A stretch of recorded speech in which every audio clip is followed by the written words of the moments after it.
Muy bien, pues nada, esta tarde también estaremos a las 6 de la tarde. Dios mediante estará el evangelista José Mejía compartiendo la palabra. Y les recuerdo que estamos de lunes a viernes, todas las mañanas a las 7 de la mañana, orando. El miércoles tenemos el culto de oración a las 8 de la tarde y el estudio bíblico del viernes, también a las 8 de la tarde. Creo que no me dejo nada y si me dejo algo me lo recuerdan, por favor. Sean todos muy bienvenidos. El día de hoy vamos a compartir una palabra para no alargarnos más. Si me pueden acompañar en Segunda de Crónicas, capítulo 25. Vamos a leer ahí un poquito la Biblia. Este libro que nos va a hablar de los reyes de Judá. 2 libros tenemos de Crónicas. Primera de Crónicas y Segunda de Crónicas. Tenemos el libro de Primera de Reyes y Segunda de Reyes. Estos 4 interesantes libros nos van a hablar de los reyes de Judá y de los reyes de Israel. Segunda de Crónicas, capítulo 25. Segunda de Crónicas, capítulo 25, y vamos a leer desde el verso 1. Cuando lo tengan me dicen amén.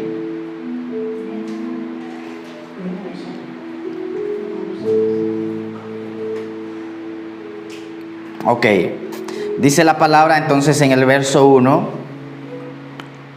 nos habla de Amasías, que era uno de los reyes de Judá. Uno de los reyes de Judá. Dice entonces el verso 1, Amasías tenía 25 años cuando comenzó a reinar y reinó 29 años en Jerusalén. El nombre de su madre era Joadán de Jerusalén, e hizo lo recto ante los ojos del Señor, aunque no de todo corazón. Y sucedió que una vez afianzado el reino en su mano, mató a los siervos que habían asesinado al rey su padre, pero a los hijos de ellos no les dio muerte, sino que conforme a lo que está escrito en el libro de la ley de Moisés, como ordenó el Señor, diciendo: no se dará muerte a los padres por los hijos, ni se dará muerte a los hijos por los padres, sino que cada uno llevará su propio pecado. Verso 5.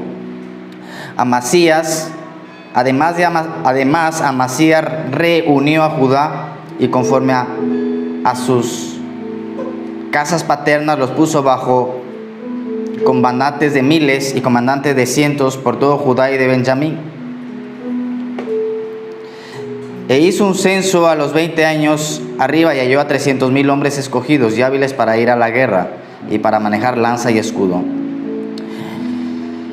Y tomó a sueldo a 100,000 guerreros valientes de Israel por 100 talentos de plata. Pero un hombre de Dios vino a él y le dijo, diciendo: oh rey, no dejes al ejército de Israel que vaya contigo, porque el Señor Jehová, dicen otras traducciones, no está con Israel, ni con ninguno de los hijos de Efraín. Si tú vas, hazlo y esfuérzate para la batalla. Sin embargo, Dios te derribará delante del enemigo, porque Él tiene poder para ayudar y para derribar si tú vas con los hijos de Israel. Y Amasías dijo al hombre de Dios: ¿y qué he de hacer con los 100 talentos que he pagado a las tropas de Israel? Y el hombre de Dios le respondió: el Señor tiene para darte mucho más que esto. Y de ahí nos vamos a saltar al verso 14. Dice el verso 14. ¿Lo tienen? Verso 14. Y aconteció que después que Amasías regresó de la matanza de los edomitas, trajo a los dioses de los hijos de Seir o de Edom, y los puso como sus dioses, y se postró delante de ellos y les quemó incienso. Entonces se encendió la ira del Señor contra Amasías, y el Señor le envió un profeta y le dijo: ¿por qué has buscado dioses en otro pueblo que no han podido librar a su propio pueblo de tu mano? Y mientras él hablaba con el rey le dijo: ¿acaso te hemos constituido a ti profeta como consejero real? ¿Por qué buscas que te maten?, le dijo el rey al profeta. Entonces el profeta se detuvo y dijo: yo sé que Dios ha determinado destruirte, Amasías, porque has hecho esto y no has escuchado mi consejo. De ahí nos vamos a saltar al verso 27. Y desde el día en que Amasías se apartó de seguir al Señor, conspiraron contra él en Jerusalén. Y él huyó a Laquis, pero lo persiguieron hasta Laquis y allí lo mataron. Y lo trajeron en caballos y lo sepultaron con sus padres en la ciudad de David. Y Señor, en el nombre de Jesús te agradecemos en esta preciosa mañana que nos permites estar aquí. Dios Espíritu Santo, gracias por tu palabra, gracias por este tiempo, Señor. Gracias, Señor, por cada linda persona que el día de hoy, Señor, se encuentra, Señor, en este lugar. Te pido que les bendigas, Espíritu Santo, en el nombre de Jesús, Señor. Querido Padre, proclamamos, Señor, el reino de los cielos sobre esta casa, sobre este lugar, sobre cada vida, Señor. También, Señor, que toda voz contraria a tu reino sea silenciada en el nombre de Jesús. Y querido Padre, te bendecimos, Señor, en esta mañana. Gracias, Espíritu Santo. En el nombre poderoso de Jesucristo. Amén. Vamos a darle un fuerte aplauso al Señor. Ok, dice entonces la Biblia, nos habla de este rey de Judá. Ok, para poder entender, la Biblia dice que Dios escogió a un pueblo de Israel. Escoge un pueblo, no porque ellos hayan sido los mejores, sino que Dios no escoge a los mejores. Dice la Biblia que Él vino a buscar y a salvar lo que se ha perdido. ¿Ok? Entonces, dice la palabra lo siguiente: que el Señor va a levantar líderes, y llegamos al libro de los jueces, y va a empezar a gobernar Israel por medio de los jueces. Hasta que Israel se cansa y dice: no, nosotros queremos ser como son las otras naciones que tienen un rey. Y dice que en ese momento estaba el profeta Samuel. Y Samuel se puso triste. Y Dios le dice a Samuel: no te pongas triste, Samuel, porque no te están desechando a ti, me están desechando a mí. Y dice la Biblia que Dios escoge un hombre que se llama Saúl, el primer rey de Israel, Saúl. Luego gobernaría David. Y luego gobernaría Salomón. Hasta ese momento el reino de Israel estaba junto o unido. Pero por causa de Salomón, por causa de que Salomón se apartó de Dios en esos últimos años, dice la Biblia que en el reinado de Roboam, hijo de Salomón, se iba a partir el reino de Israel. Se iba a partir en dos. El reino del sur, que era Judá, y la capital en Jerusalén, y el reino del norte, que era Israel, y la capital en Samaria. ¿Ok? Todos los reyes de Israel le dieron la espalda a Dios. Ningún rey de Israel, excepto uno que estudiamos este viernes, Jehu, que tuvo un poquito de temor de Dios. Pero de ahí todos los reyes se desviaron. No tuvieron temor de Dios. Por lo cual vinieron enemigos, los llevaron esclavos, vino pobreza. Dice la Biblia que se les fue la paz, y sin embargo en Judá habían reyes, porque los reyes de Judá venían del linaje de David. Y por eso cuando lecturamos esta parte que dice, va a decir lo siguiente. Dice: hizo lo recto ante los ojos del Señor, aunque no de todo corazón, como David. ¿Ok? Porque los reyes de Judá venían del linaje de David. Y del linaje de David y de la descendencia de David iba a nacer el Cristo. Entonces dice la palabra que este hombre, Amasías, a los 25 años se le da esa autoridad de ser rey. Y la palabra nos va a decir en el Nuevo Testamento, cuando llega Jesús, que nosotros somos reyes y sacerdotes. A ver, mírale al que tienes a tu lado, a ver si tiene cara de rey. Pues la Biblia dice que ustedes son reyes y sacerdotes. A lo mejor le miras al de al lado y dice: no tiene nada de... No tiene pinta ni gobernar en su casa. Alguno está diciendo: yo ni en mi casa gobierno. Pero eso dice la palabra, ¿ok? Que el Señor en el libro de Apocalipsis dice: y les constituyó reyes y sacerdotes para nuestro Dios. ¿Y saben qué me llama la atención? Porque la Biblia nos va a hablar y nos va a decir que este rey va a empezar bien con Dios. Va a empezar haciendo lo recto, y sigue el consejo de Jehová al principio, pero luego se va a apartar. Una de las cosas es que cuando nosotros estudiamos en la Biblia, las guerras, por ejemplo, aquí estudiamos y mataron y no sé qué y no sé cuánto. Dice la Biblia en el Nuevo Testamento que el Antiguo Testamento solamente es como un ejemplo de lo que íbamos nosotros a vivir en el Nuevo Testamento, que nuestra lucha no es contra sangre ni carne. Cuando habla aquí del ejército enemigo, en ese momento sí, los enemigos eran visibles en el Antiguo Testamento, pero el día de hoy la Biblia en Efesios capítulo 6 dice que no son visibles, que nuestra lucha es contra Satanás y sus demonios y el ejército de demonios que él tiene. Pero quiero decirles que ya Jesucristo venció al diablo en la cruz. Amén. Vuelvo a repetir, Jesucristo venció a Satanás en la cruz y Él nos ha dado la victoria, ¿ok? Amén. O sea, nosotros tenemos ya la batalla ganada. Amén. O parte de la batalla. Bueno, ya Jesús la ganó, ahora está en nosotros que decidamos tomarla.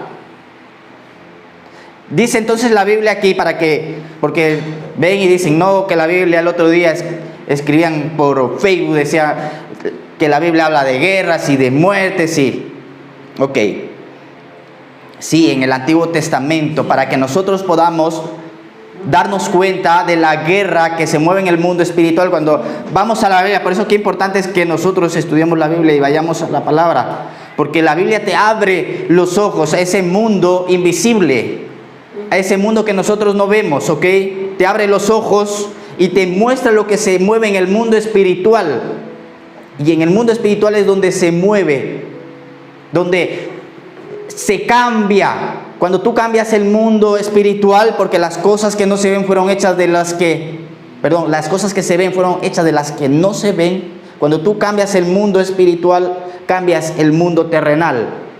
Y todo dice la palabra, me gustó una de las traducciones que dice, todo lo que tú prohíbas en la tierra, Dios lo prohíbe desde el cielo.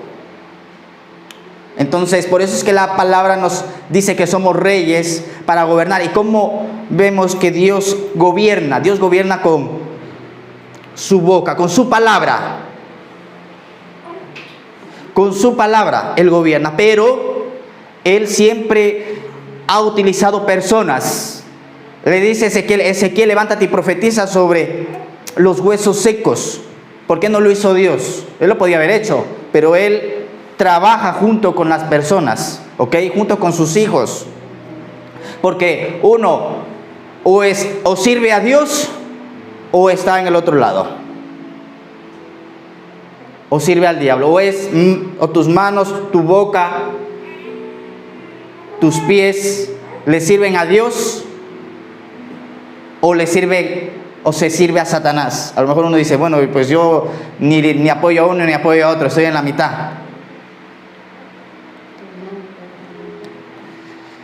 Yo no me meto con Dios y con el diablo tampoco, no le molesto.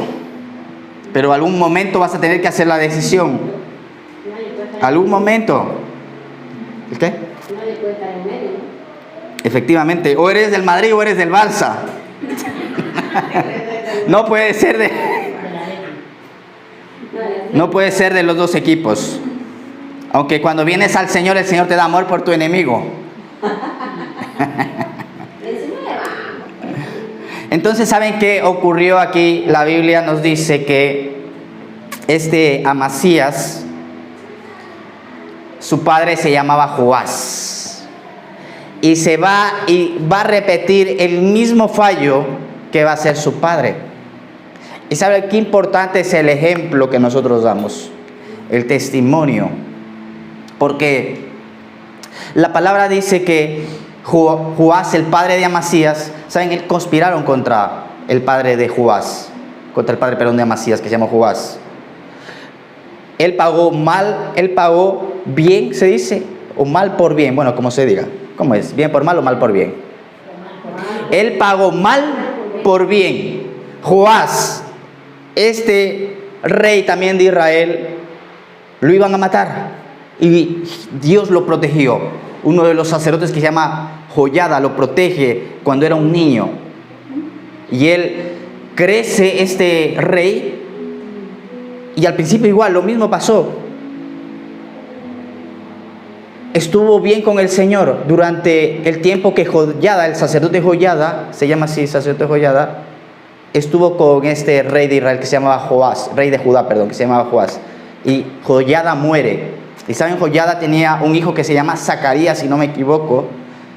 Y este rey Joás mató a Zacarías, al hijo del papá que le había protegido desde niño. Lo iban a matar. Habían dado un golpe de estado a Atalía, dice unos capítulos anteriores, da un golpe de estado a Atalía y mata a la descendencia real y protege en una de las sierras, protege al rey Joás y se lo lleva y lo protegen porque lo iban a matar y lo llevan donde Joiada, y Joiada lo cría casi como su hijo. Y cuando él se convierte en rey, ¿saben qué hace este rey Joás? Mata al hijo del sacerdote Joiada, del que le había protegido. Y Amasías va a repetir casi el mismo fallo. Por eso el día de hoy les compartí una palabra. Y dice la Biblia en Proverbios capítulo 26, dice: como el gorrión en su vagar y la golondrina en su vuelo, así la maldición no viene sin causa. En otras palabras, ¿qué nos dice aquí la Biblia? Como el gorrión en su vagar y la golondrina en su vuelo, así la maldición no viene sin causa. En otras palabras, dice, el mal no viene sin un motivo. Vuelvo a repetir, el mal no viene sin un motivo. Se quema la palma, se destruye la palma, el mal no viene sin un motivo. Se está destruyendo la palma, el mal no viene sin un motivo. ¿Ok? Por un motivo, por algo. Por eso, una de las cosas que el Señor nos ha dado es autoridad. ¿Ok? Nos ha dado autoridad. Y la Biblia dice que la maldición, dice que es como un pájaro que está buscando dónde asentarse. Como gorrión, dice en su vagar y la golondrina en su vuelo. Entonces viene la maldición a buscar dónde me asiento. Y viene un ejemplo. Viene sobre la maldición, imagínense que viene sobre mi vida a buscar dónde se asienta, ¿verdad? Y empieza a buscar. A ver, ¿dónde me asiento? Porque ¿saben qué pasa? Que venimos de generaciones que han pecado y esas maldiciones o esos también ejemplos que nuestros hijos han visto o lo que nosotros hemos aprendido, uno puede abrir la puerta por allí. Por eso que es importante el ejemplo que nosotros damos a nuestros hijos. Entonces viene la maldición a buscar ¿dónde me asiento? ¿Dónde me asiento? Y por ahí viene, quiere intentar meterse la maldición. El diablo, con sus pensamientos, con sus dardos. Y luego para esto tenemos la carne, en la que en la carne está el pecado. Pero Dios nos dio autoridad para romper ese tipo de maldiciones. Amén. Todo lo que nosotros vivimos en el pasado, dice la Biblia, no hay condenación para los que están en Cristo Jesús. Por eso no te asustes. Amén. Pero hay una parte que Dios ya la hizo, hay otra parte que te toca hacerla a ti, levantarte a romper esas maldiciones. Por eso en los cultos de oración, siempre que tenemos la oportunidad, nos levantamos a rompemos maldición, brujería y hechicería. Y lo que me tocaba a mí vivir o lo que le tocaba a mis hijos, ya eso no va a ocurrir. Porque en el nombre de Jesús dice la Biblia que Jesucristo en la cruz rompió la maldición. ¿Cuántos dicen amén? Amén. Él nos dio autoridad. Y dice la Biblia, dice la maldición no viene sin causa. Y cuando dice ahí la palabra no viene, dice no entra, sin causa. Y siempre va a haber esos malos pensamientos que van a estar llamando, tocando a la puerta. Me abres, me abres. Hace años atrás de repente estaba conduciendo, estaba en mi trabajo.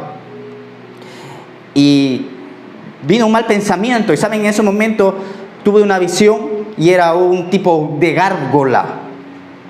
Tenía intensado un arco y me apuntaba así. Y de repente con el arco lo soltó la flecha. Y llegó ese mal pensamiento a mi mente. Por eso les digo, cuando tú vienes a la Biblia te abre. ¿No han escuchado en las noticias cuando dice, una voz me dijo que haga esto, que mate a mi pareja, etcétera, etcétera? Es el mundo espiritual en el que se mueve Satanás y sus demonios, pero que Jesucristo ya lo venció. Entonces la maldición viene a buscar dónde reposar. Proverbios 17, 19. Vamos a leer ahí que dice en Proverbios 17, 19. 17, 19. El que ama la disputa, ama la transgresión. Y el que abre demasiado la puerta, busca su ruina. El perverso... Ahí está bien, pues, ese es, ¿ok? Dice, el que abre demasiado la puerta busca su ruina. ¿Ok? Cuando dice ahí, el que ama la disputa, ¿saben qué dice? El que ama el ofender. El que se ofende, el que ama pelear. A ver, ¿cuántos hemos sido peleones de aquí? Yo antes era muy peleón.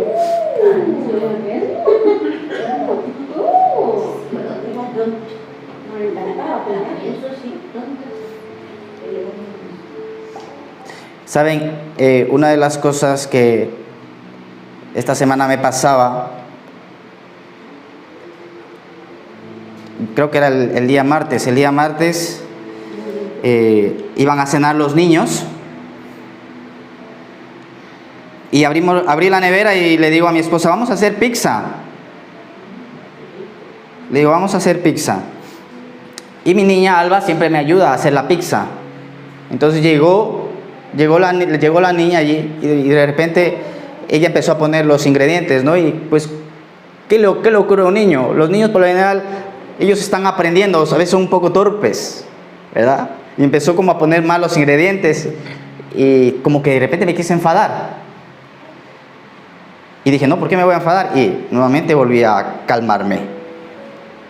Y de repente siguió ella agregando ingredientes y nuevamente volvió a agregar un ingrediente mal y otra vez se le quiso levantar el enojo. Y yo digo, aquí hay algo que no está bien. ¿Por qué yo me quiero enfadar? Si es una niña, no puedo enfadarme con ella. Es normal lo que ella está haciendo. Y aquí en el libro de los Proverbios dice que el que le gusta ofender a la gente o el que se ofende fácil. Y es a veces nuestra carne. Es un fruto de la carne, la ofensa. ¿Cómo se va a ir ese fruto de la carne? Por medio de la oración. ¿Saben qué hice ese momento? Dije, mete la pizza, le dije, mi amor, espérate que me voy a leer un poquito la Biblia. Voy a crucificar esta carne que quiere ofenderse. Voy a crucificarla. ¿Por qué yo me quiero enfadar con mi niña si no está haciendo nada malo? Es el fruto de la carne. Un fruto de la carne.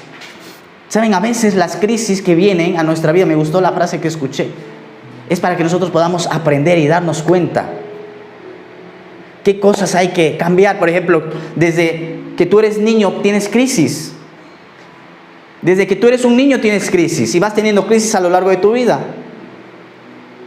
A veces mi hija o el niño vienen y me piden un helado y les digo no. Y entonces se arrancan con la crisis.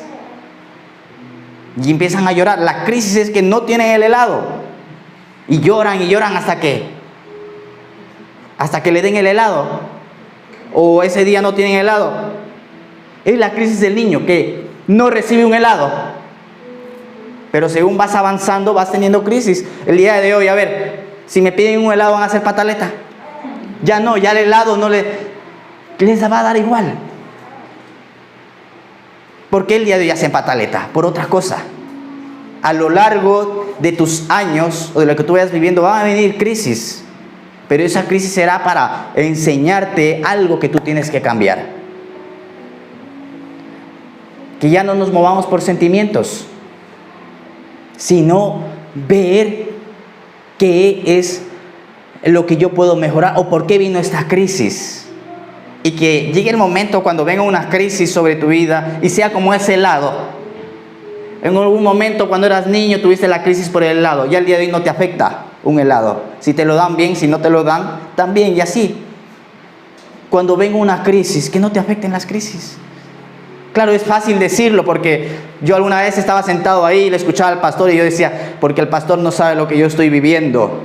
Yo lo decía así. Pero yo no sabía los problemas y las dificultades que el pastor pasaba en ese momento. Y luego después me di cuenta.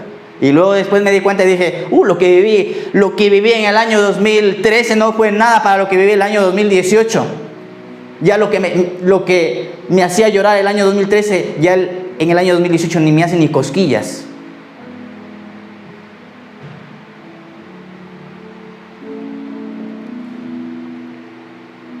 Entonces dice la palabra que el Señor nos ha dado autoridad. Y por eso qué importante es la oración. El día de mañana, o mejor dicho, de lunes a viernes estamos a las 7 y tenemos el culto de oración del día miércoles. Qué importante es la oración que tenemos por la mañana. ¿Saben? El libro de Hechos de los Apóstoles dice, la Biblia, que ellos se reunían a orar todos los días en el templo. Todos los días estaban ellos orando. Y ahí en la oración es donde nosotros vamos a romper maldición, donde vamos a romper brujería, donde vamos a romper hechicería. En la oración. Ok, vamos a leer en Eclesiastés capítulo 10, verso 7. Vi siervos a caballo y príncipes que andaban como siervos sobre la tierra. El que hiciere el hoyo caerá en él, y al que aportillare vallado le morderá la serpiente. Ok, dice, vi siervos a caballo y príncipes caminando como siervos sobre la tierra. Y el que cava hoyo cae en él, y el que abre la brecha en un muro, dice una de las traducciones, lo muerde la serpiente. Ok, dice el que abre la brecha en el muro. Cuando dice aportillar y vallado es abrir una brecha en el muro, o sea, hacer un hueco en el muro.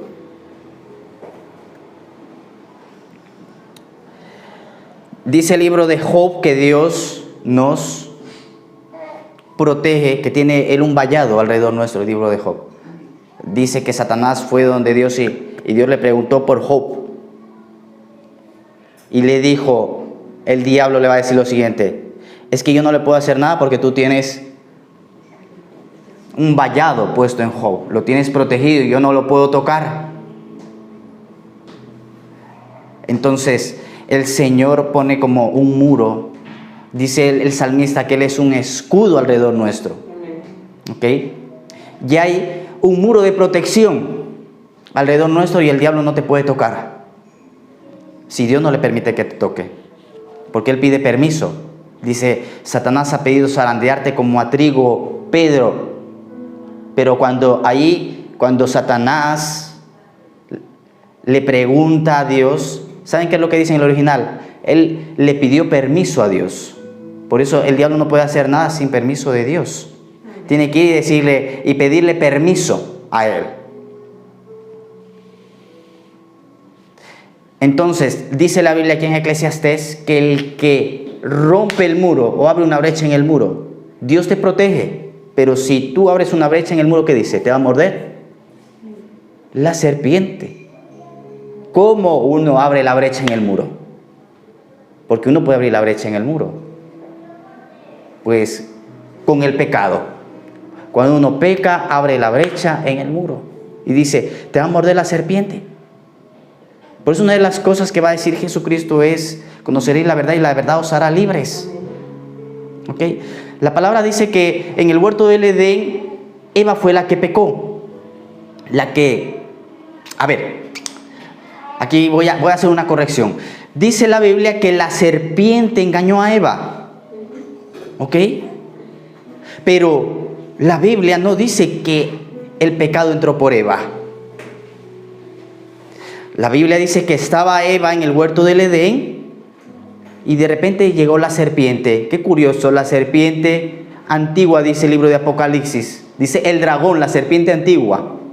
¿Por qué dice el dragón? El pecado y la maldad y el darle la espalda a Dios convirtieron a la serpiente en un dragón. Y dice que tuvieron una conversación, Eva y la serpiente. Imagínense, la serpiente o el diablo Satanás, astuto con toda la experiencia que él tenía, fue a Eva, ella que era inocente en ese momento, a engañarle, ¿sabes? Y así viene el diablo a intentar engañar a las personas inocentes. Y el diablo la engañó a Eva. Ella pecó de una forma inconsciente, Eva, porque fue engañada por Satanás. La Biblia no dice que el pecado entró por Eva. Ella pecó engañada por Satanás. Es como se sube a un ring un boxeador profesional con una mujer. El boxeador profesional es el diablo. Pues está claro quién va a ganar. ¿A que sí? Es lo que ocurrió cuando disputaban Eva con la serpiente. Entonces, ¿por qué entró el pecado? Eva no fue la culpable. Ella no tuvo, ella fue engañada por Satanás. La Biblia dice, estaban intrigosos. Dice la Biblia que entonces Eva se acercó donde Adán. Eva dice, yo he comido del fruto, come tú también. En este caso, Adán él había sido creado antes, tenía más experiencia que Eva. Él sabía que no podía comer de ese fruto. A Eva el diablo la engañó y por eso pecó, y no se le contó como pecado a Eva. Pero Adán sí sabía. Adán no fue engañado, él lo hizo de una forma consciente. Entonces, por eso la Biblia, cuando estudiamos la Biblia no dice, Epístola de los Romanos, por un hombre entró el pecado, por Adán. La Biblia no dice que por Eva. Entró por un hombre, por Adán. Por él entró el pecado, porque él sí pecó de una forma consciente. Eva no le engañó. Eva no tenía la culpa. Personas afuera engañadas por Satanás no tienen la culpa. Pero personas que reciben la verdad ya es otro tema. Porque ya el Señor te ha puesto por encima, te da sabiduría, nos ha dado su palabra. Y ya es diferente, te muestra y te dice, ya el diablo fue vencido, ya no te tiene por qué engañar, ya el pecado no se tiene por qué enseñorear de ti. Es diferente a la gente de fuera, el diablo los engaña. Por eso el Señor dice, bendícelos y ora por ellos para que Dios les abra los ojos y les abra el entendimiento. Ahora es diferente a Adán. Adán ya sabe, ya sabía. Y Adán es el que dio el paso para que entrase el pecado. Pero le damos las gracias a Dios que levantó al postre Adán, que es Jesucristo, el Hijo de Dios. Y para esto fue manifestado el Hijo de Dios, para romper todas las obras del diablo. ¿Cuántos dicen amén? Un aplauso al Señor. Y ahora el Hijo de Dios nos volvió nuevamente esa autoridad. Lo que Adán había perdido en el huerto del Edén, nos dio nuevamente esa autoridad para señorear, para gobernar, para que el reino de Dios se establezca, para que el mundo cambie. Claro, nosotros no vamos a cambiar el mundo, pero sí confiamos que la mayor parte de las personas vengan al reino de Dios, le conozcan, se salven, sean cautivos, sean mejor libres de la cautividad o de la esclavitud en la que el diablo los tiene sometidos. Porque en algún momento también nosotros estuvimos así, esclavos del pecado, esclavos del diablo, pero alguien se levantó, Jesucristo de Nazaret, que dio su vida por nosotros en la cruz. Y dijo, a todos yo los atraeré hacia mí. Y gente empezó a creer, y gente empezó a ser salvada por la gracia de Dios. Y alguien vino un día que fue libre, que recibió la salvación de Dios y se extendió sobre mi vida y hizo una oración y trajo luz. Y muchas veces el diablo va a venir a tentarte, a hablarte, a susurrarte, para que tú vuelvas a la vieja vida. Pero una de las cosas que digo, no, ya yo no he sido llamado para vivir en el pecado. Tengo una nueva naturaleza. Dios me regaló una nueva vida. La Biblia dice que nosotros somos un espíritu, que tenemos un alma y vivimos dentro de un cuerpo. Vuelvo a repetir, somos espíritu, dice la Biblia. Todos los espíritus son de Dios, dice el Señor. Tenemos un alma. El alma que pecare, esa alma morirá. Y vivimos dentro de un cuerpo. Y dice, la sangre ni la carne heredarán el reino de Dios. Cuando vivimos lejos de Dios, tenemos el espíritu dormido y nos domina el alma y el cuerpo. Es lo que le domina a las personas que viven lejos de Dios. El espíritu está dormido, no está muerto el espíritu, porque si estuviese muerto el espíritu, entonces los brujos, que ellos se conectan con el mundo espiritual, los brujos o las personas que hacen brujería, hechicería, ellos se conectan con el mundo espiritual y tienen contacto con el mundo espiritual, pero el diablo los engaña, porque dice la Biblia que ellos vienen disfrazados de ángeles de luz. Entonces el espíritu de las personas de fuera está dormido. ¿Cómo adoramos a Dios? A Dios se le adora en espíritu.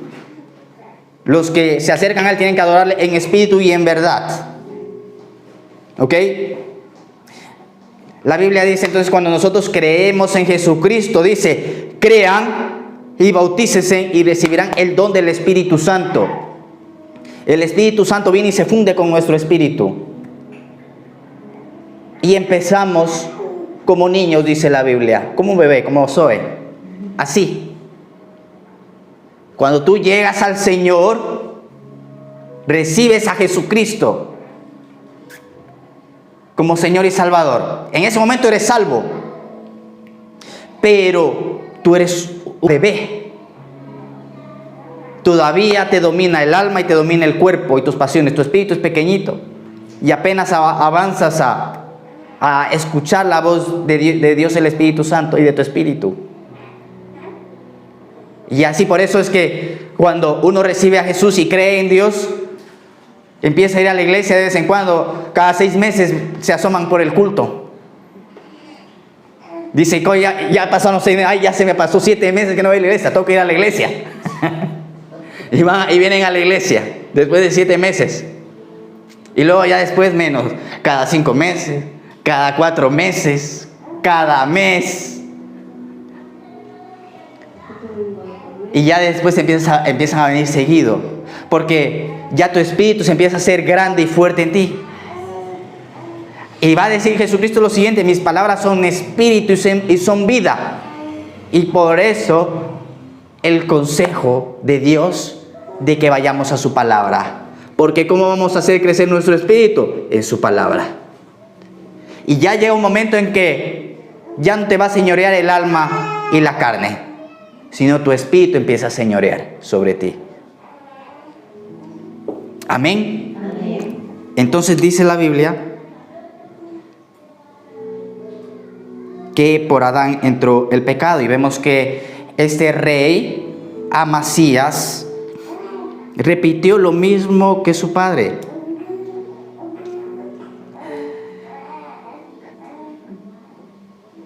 Amasías repitió lo mismo que su padre.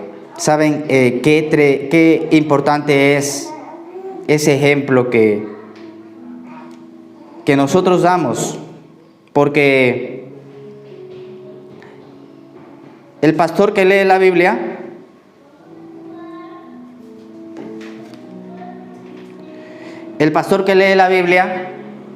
sus ovejas van a leer la Biblia. El pastor que ora, sus ovejas van a orar. Importante el ejemplo que recibimos. El viernes le decía, todo viene de una raíz. ¿Sabe? Dios dice que creó a Adán y Eva. No creó a Adán y a Esteban. No creó a Adán y un harén de mujeres, como por ahí dicen otras religiones.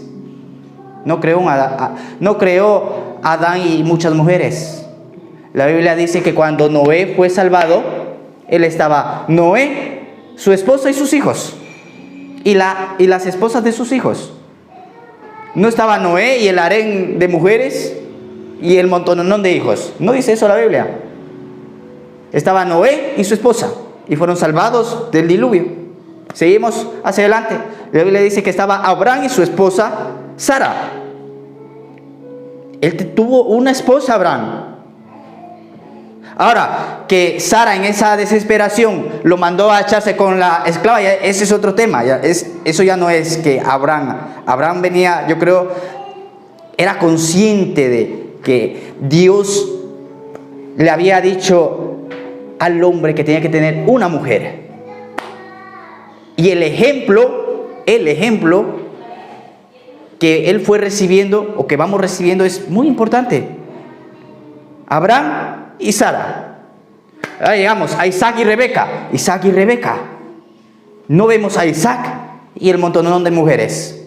Cuando vamos a la epístola de Timoteo, dice que el obispo sea esposo de muchas mujeres. ¿Qué dice? De una sola mujer. De una sola mujer. Así que si tú estás casado, una sola mujer. Amén.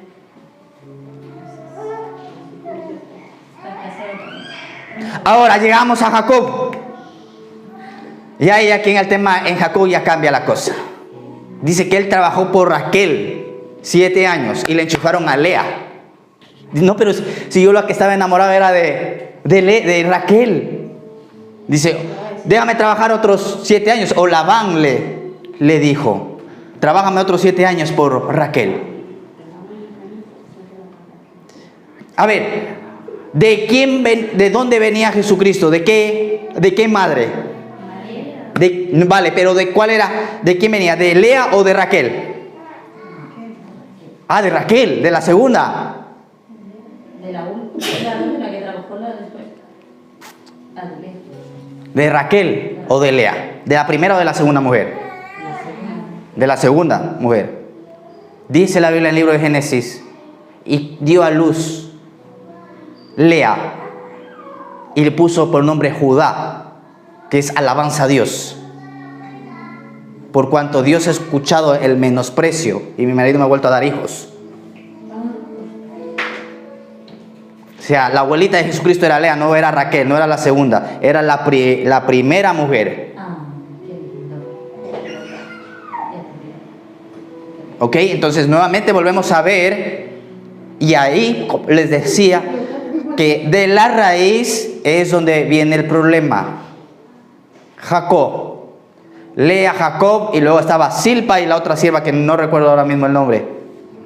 4, y de ahí empezaron a tener hijos. 12, no más, 13 con Dina, porque Jacob tuvo una hija que se llamó Dina. Y de ahí empieza el pueblo de Israel a hacer esto, a tener más mujeres. ¿Desde cuándo? Desde Jacob. Empiezan a tener más mujeres. ¿Era el plan de Dios? No era el plan de Dios. Pero aún así la gracia de Dios se extendió sobre el pueblo de Israel a pesar de eso. Y eso trajo consecuencias luego. Lo que tú no venzas, el día de hoy tendrá consecuencias para tu descendencia. Lo que uno no vence el día de hoy, las consecuencias vendrán sobre tu descendencia. La Biblia dice entonces que llegaron y empezaron a tener más mujeres. Incluso Moisés tuvo que sacar una ley porque había problemas con este tema. Pero que era la voluntad de Dios que tengamos mujeres, no era la voluntad de Dios. Y empiezan los reyes de Israel y vemos a los reyes, una de las cosas y órdenes que se le da a los reyes de Israel es no tengan muchas mujeres. Segundo, si se casan, cásense con las de su pueblo, porque ellas creen en el mismo Dios, en Jehová de los ejércitos. Las otras creen en otros dioses. Y aquí viene el problema. David, el montonón de mujeres. Saúl, algo menos, pero vemos cómo se va multiplicando el pecado. ¿Se dan cuenta? Saúl tenía mujeres, pero no tenía tantas como David. Y David era un hombre conforme al corazón de Dios. Ahora, si ya vamos a Salomón, ya Salomón dice que tenía 1000 concubinas, imagínense. 1000 concubinas y las esposas, ¿qué? A saber. El hombre no se daba abasto. Si, como decía un hombre, si a una no puedo atender, imagínense a 1000.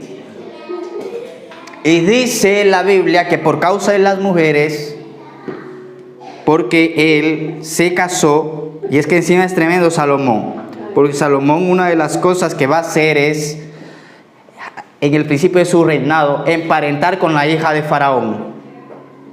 ¿Quién es Faraón en la Biblia? El mundo. El diablo. Egipto es el mundo, ¿ok? Egipto tipifica el mundo. O sea, Egipto, en la Biblia, cuando leemos Egipto, es una vida lejos de Dios, con dioses ajenos, con el Dios, como dice la gente de afuera, yo creo en Dios a mi forma y a mi manera. Es Egipto. Faraón es el diablo. Satanás el diablo. ¿Ok? Y una de las cosas que hace Salomón, lo primero que hace, por eso todo va de la raíz. Dice Romanos, si las primicias, si lo primero es santo, el resto de la masa también es santo. Si lo primero tú lo consagras para Dios, por eso cuando cae uno, los primeros cultos de mesa, aquí estamos consagrando el mes a Dios. Señor, toma tú el control. Para que cualquier cosa que pase, Señor, todo esté bajo tu control. Voy a consagrar mi noviazgo para Dios. Lo consagro para que cualquier cosa que pase, Dios, tú me protejas en el noviazgo. ¿Cuántas tentaciones han venido para destruir mi matrimonio? Pero como ya lo consagré para Dios, Él es el que me da la fuerza, me protege, me ha ayudado durante todos estos años, o nos ha ayudado durante todos estos años.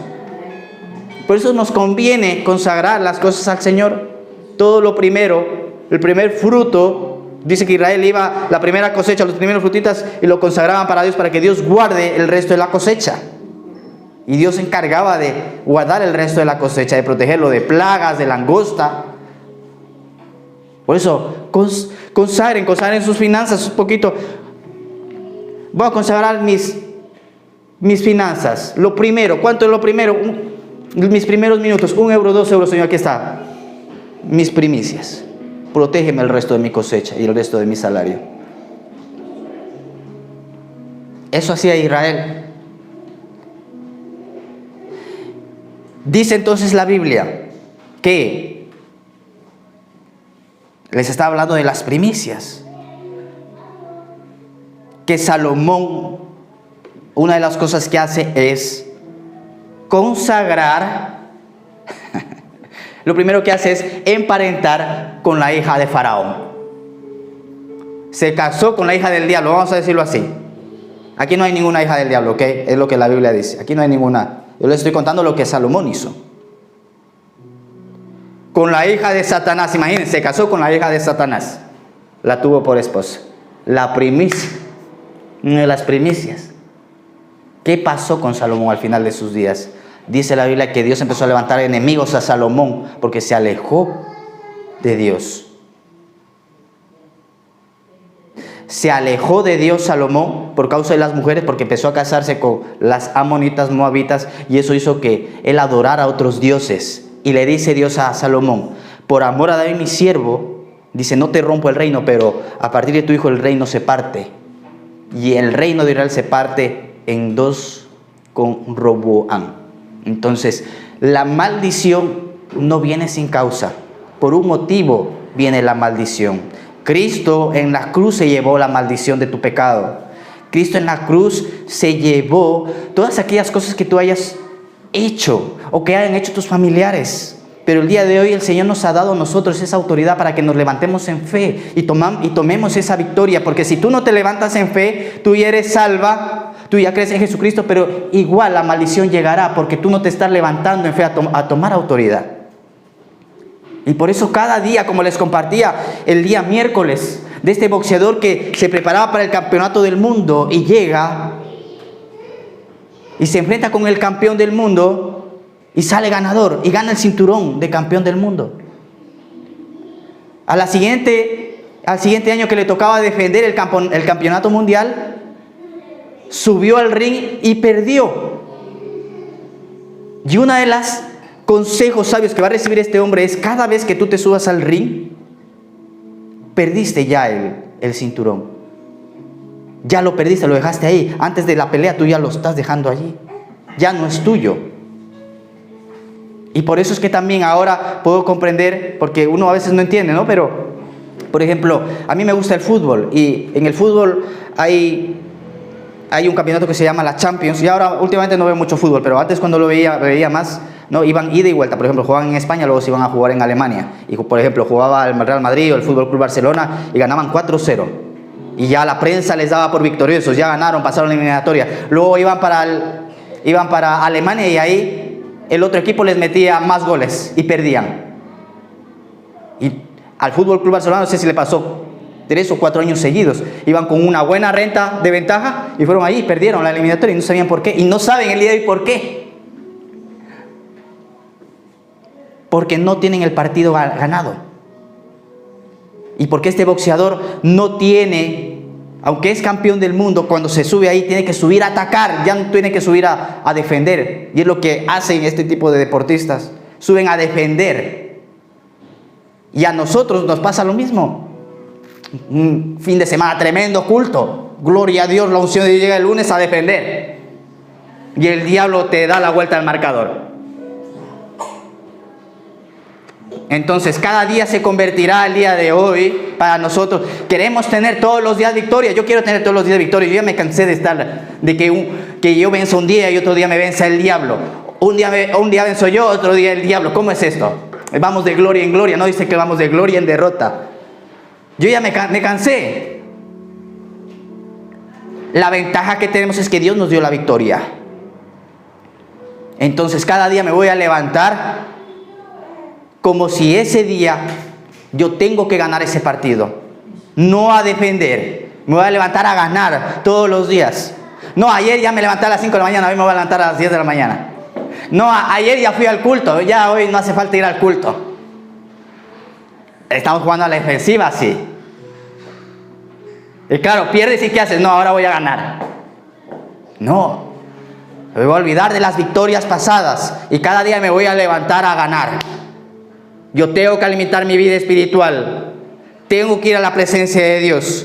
Porque si no, la derrota está garantizada con Satanás. Pero en la presencia de Dios tenemos la victoria garantizada. ¿Cuántos dicen amén?